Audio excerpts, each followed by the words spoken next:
라오디게아 교회, 그 라오디게아 지방의 사람들은 실제적으로 부유했습니다.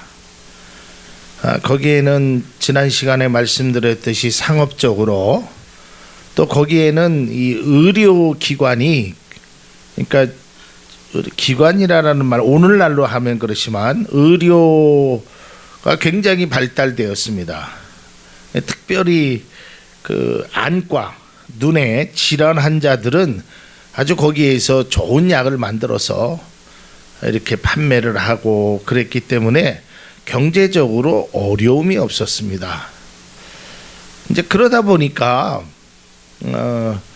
그 원래는 그 이제 이런 것입니다. 이제 우리나라로 쉽게 말하면 지방자치제도가 되어 있잖아요. 그죠? 지방들이. 근데 이 지방이 자립도가 약합니다. 자립도가. 아마 청주도 자립도가 제가 알기로 한 60% 정도밖에 안 돼요. 그러니까 국가에서 지원을 해주지 않으면 자립할 수가 없어요. 근데 성남시 같은 데는 자립도가 100%가 넘습니다. 그러니까 성남시장은 뭐 무슨 경기도지사나 아니면 뭐 중앙정부를 향해서 뭐 두려울 것이 없어요. 뭐 돈 니들 안 줘도 우리는 충분히 먹고 살 수 있으니까. 그러니까 이 당시 라오디게아 교회도 황제로부터, 그러니까 중앙정부로부터 어떠한 보조금이라든지 어떠한 뭐 물질의 혜택을 전혀 받지 않아도 될 만큼 탄탄한 재정을 가지고 있었어요. 그러다 보니까 뭐 황제 니들 숭배하지 않으면 예산을 끊어버리겠다, 뭐 그런 말도 필요 없었고요. 종교적 탄압도 없었고요. 굉장히 부유하고 평안하고 지난 시간에 말씀드렸듯이 평온한 삶을 살았던 그들이, 또 그러다 보니까 교회도요 매우 튼튼하고 아름답고 뭐 돈이 많다 보니까 아주 좋은 교회를 지었다고 합니다. 여러분, 우리나라도 잘 사는 지역이 있잖아요. 그죠? 특별히 뭐 서울에 뭐 강남 같은데, 그러면 여러분 강남에서 교회를 짓는 것과 똑같은, 예를 들어서 뭐 평수에 짓는 것과 저 시골의 면 단위에서 교회를 짓는 걸 보면 똑같은 예배당, 교회가 아니죠. 그거는 이제 예배당의 모습을 보면 이거는 뭐 비교할 수가 없죠. 그렇죠. 강남에 있는 교회와 면 단위 있는 교회당과는 비교할 수 없어요. 이처럼 라오디게아 교회는 굉장히 부유했습니다.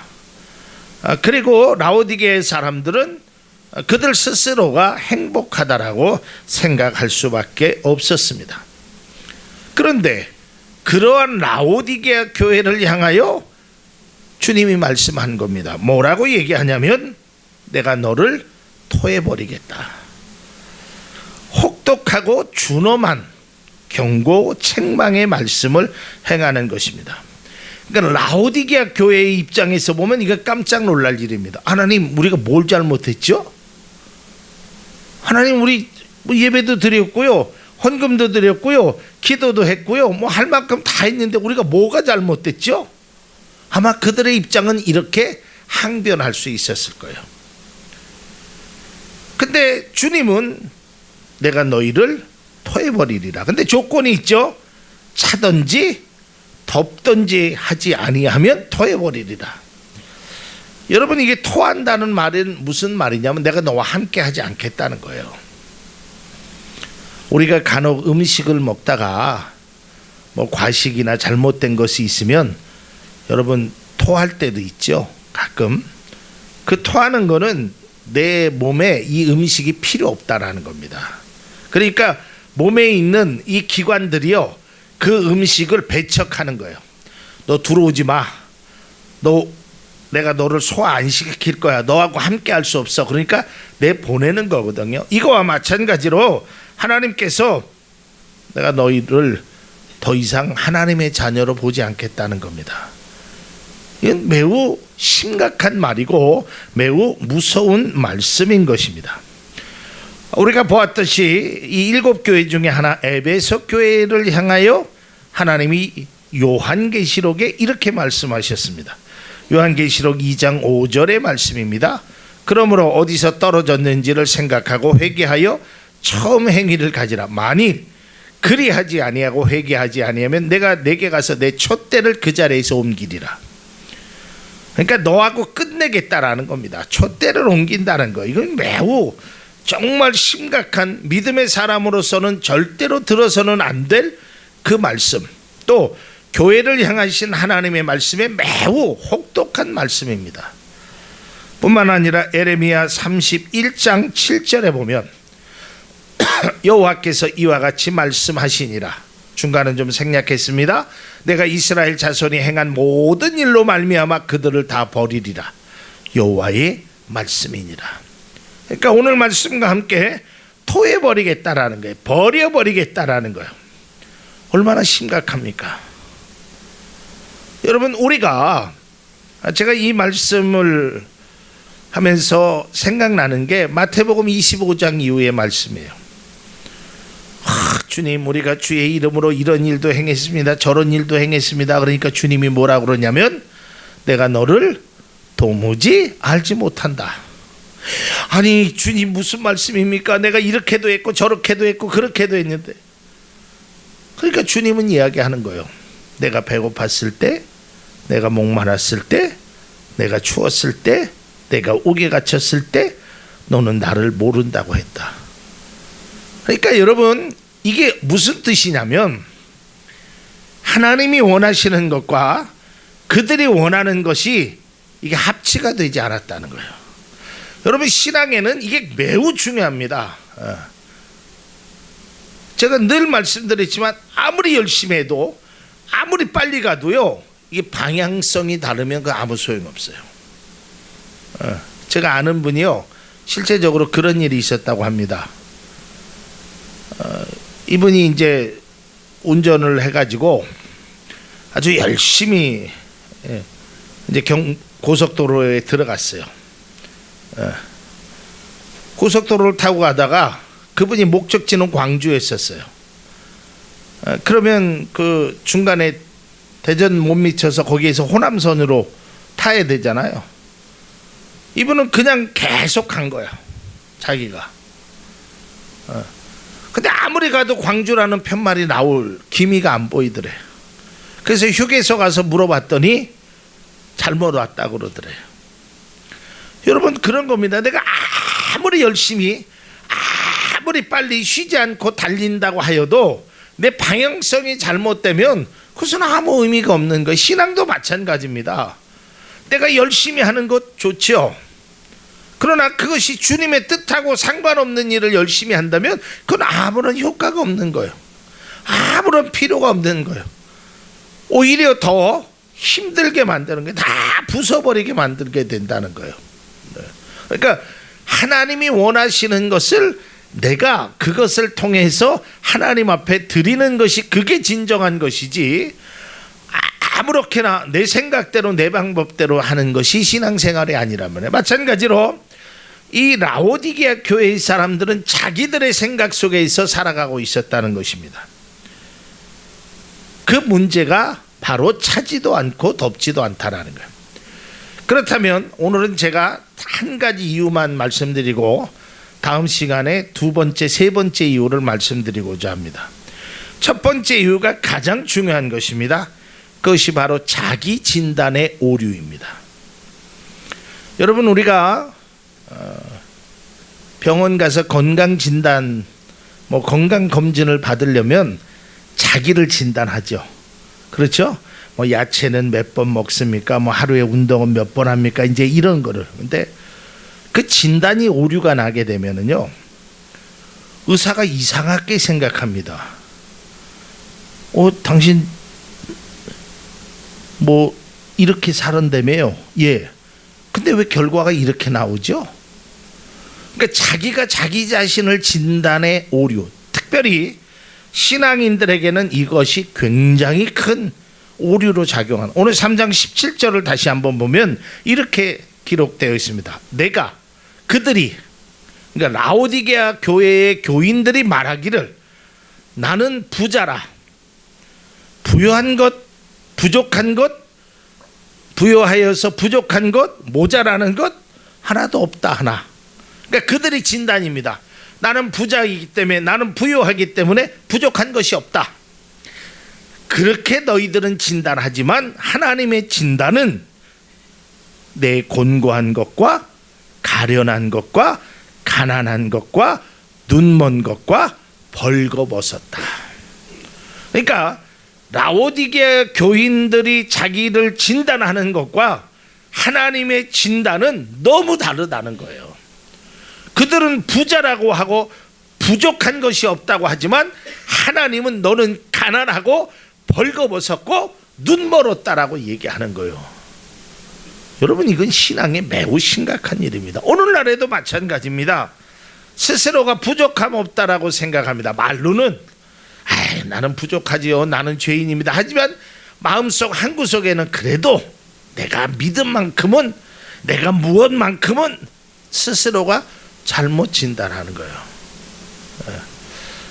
여러분, 자기가 자기를 진단하는 것도 중요하지만 다른 사람이 나를 어떻게 평가하느냐에도 귀를 기울여야 돼요.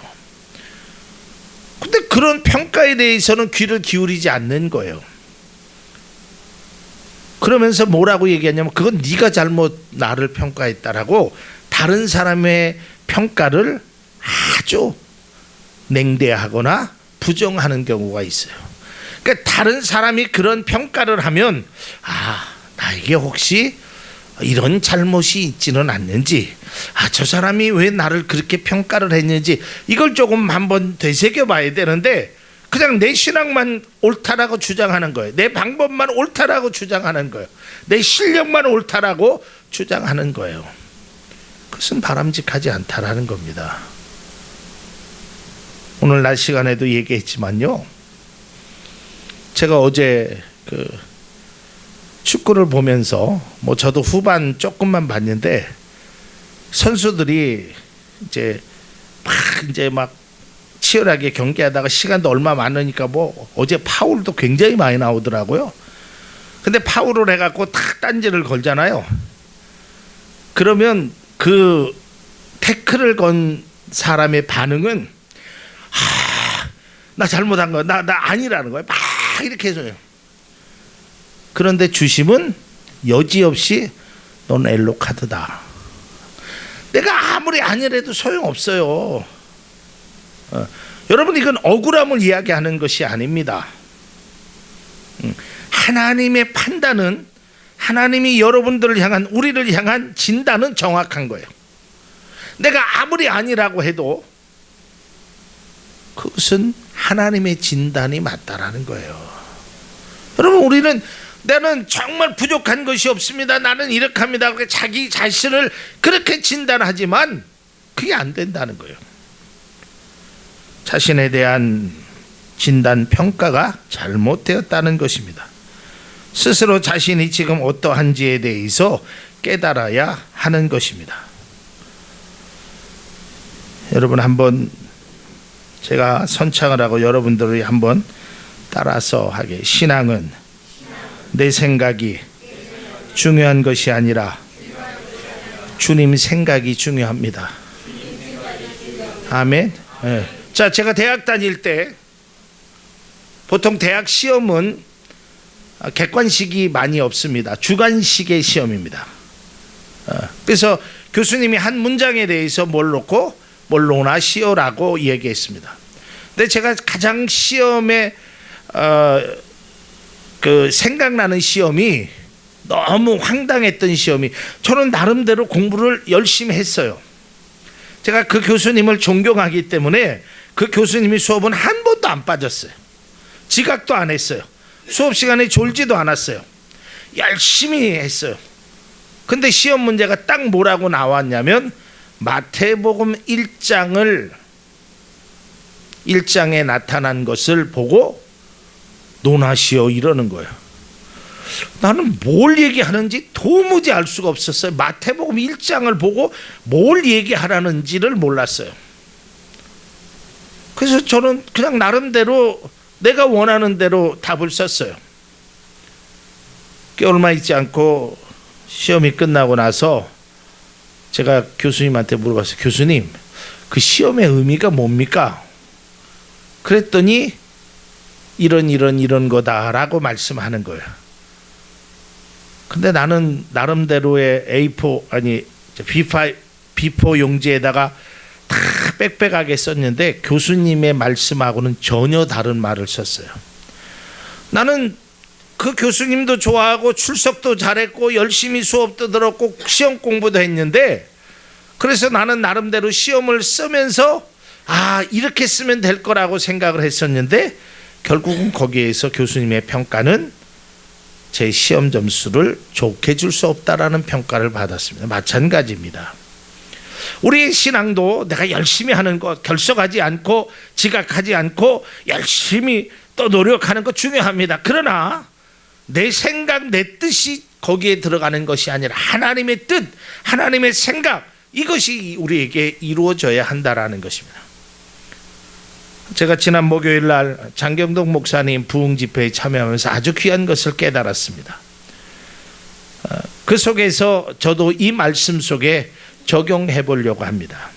이게 뭐냐면, 달란트의 비유를 통해서 보면, 여러분 우리가 잘 알다시피 5달란트 받은 자와 2달란트 받은 자와 1달란트 받은 자가 있습니다. 여러분 5달란트 받은 자는 자기 생각이 없었어요. 성경을 한번 잘 보십시오. 5달란트를 줬습니다. 그러니까 그 성경에 뭐니까 이에 열심히 가서 5달란트를 남겼다 그랬어요. 그리고 뭐라고 하냐면 보소서 5달란트를 남겼나이다. 2달란트 받은 사람도 똑같았어요. 근데 1달란트 받은 사람은 이렇게 해야 합니다. 1달란트를 주니까 그때 무슨 생각을 하냐면 자기 생각을 해요. 야, 이걸 1달란트를 갖고 내가 해서 망하면 우리 주인은 심지도 않는 데서 거두지도 않고, 이거 우리 주인은 이렇게 되면 나를 되게 혼낼 거야. 그러니까 1달란트라도 있어야지. 자기 생각. 그리고 주님 앞에 자기 생각을 이야기합니다. 보소서, 나는 당신이 심지도 않은 데서 거두지 않고 자기 생각을 얘기하면서 1달란트는 그래도 남의. 그때 주님이 뭐라? 악하고 게으른 종아 그랬어요. 여러분, 게으르다라는 말은 맞을지 몰라도 악한 것은 아니잖아요. 우리의 판단으로 보면. 그죠? 그 사람이 뭘 잘못했어요? 뭐 도둑질을 했습니까? 뭐 잘못한 거 없어요. 그냥 이거 준 거 그대로 주님 앞에 드린 거예요. 근데 주님의 평가는 악하고 게으른 종이라 그랬단 말이에요. 이게 무슨 뜻이냐면, 신앙에는 내 생각을 자꾸 버리는 것이 있어야 되지. 내 생각과 내 방법으로 행하고. 그러니까 나는 부자다, 나는 부유하다, 나는 부족한 것이 없다, 그들의 생각이야. 그러나 주님은 너는 벌거벗었다, 너는 눈 멀었다, 그러니까 내가 너를 토해버리겠다라고 말하고 있다라는 것입니다. 여러분, 신앙은 자신에 대한 신앙의 평가도 때로는 필요하지만 주님의 말씀의 기초를 통해서 이루어져야 한다는 것입니다. 신앙은 내 생각을 버려야 하는 것입니다. 주님이 나를 따라오려거든 자기를 부인하라 그랬어요. 이 말은 내 것을 버리라라는 겁니다. 내 습관, 내 생각, 내 방법을 버리고 주님의 방법으로 행하라는 거예요. 성경은 분명하게 말씀해요. 내 방법을 통해서 밤새도록 고기 한 마리 잡지 못했던 베드로가 주님의 방법으로 큰 만선의 축복을 받았단 말이죠. 바로 우리는 자기 자신에 대한 평가도 중요하고, 그것보다 더 중요한 것은 하나님은 나를 어떻게 보실까? 하나님은 나에게 무엇라고 하실까? 이것에 대한 평가를 통해서 오직 우리는 주님만을 섬기며 믿음으로 나아가는 우리 모두가 될 수 있기를 바랍니다. 라오디게아 교회는 정말 주님으로부터 칭찬이라는 것은 단 한마디도 듣지 못했습니다. 매우 안타까운 것입니다.